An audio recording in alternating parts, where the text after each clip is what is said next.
Grüß euch miteinander, ich werde euch hier gerne vorlesen. Psalmen auf Berndeutsch vom Berchtold Haller Verlag, der Psalm 62 von David.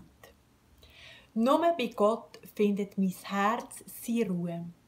Von ihm kommt mir die Hilfe. Ja, er ist mein Felsen und meine Hilfe. Meine Burg, drum schwanke ich nicht. Wie lang noch geht ihr alle auf einen einzigen los und rennet gegen ihn an, wie gegen eine Wand, wo schon schräg ist, wie gegen eine Mauer, wo gleich zusammengeht. Ja, sie wollen von seinem hohen Sitz reissen. Sie haben Freude an der Logik.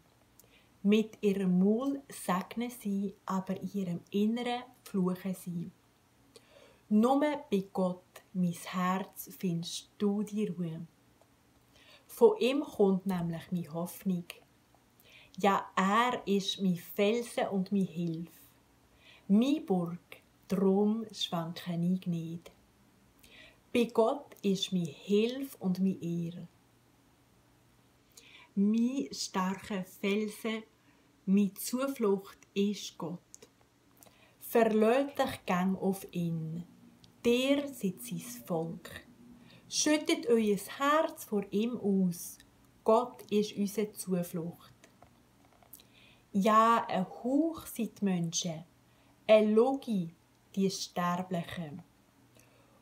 Auf der Waage schneller sie ob sie, leichter als ein Hauch. Trauet der Gewalt nicht. Meinet nicht, ihr könnt mit Stellen zu Geld. Wenn das Vermögen wächst, hängt das Herz nicht dran.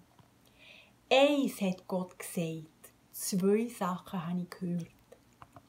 Die Macht ist bei Gott und bei dir, Herr, ist die Güte. Jedem gibst du der verdiente Lohn.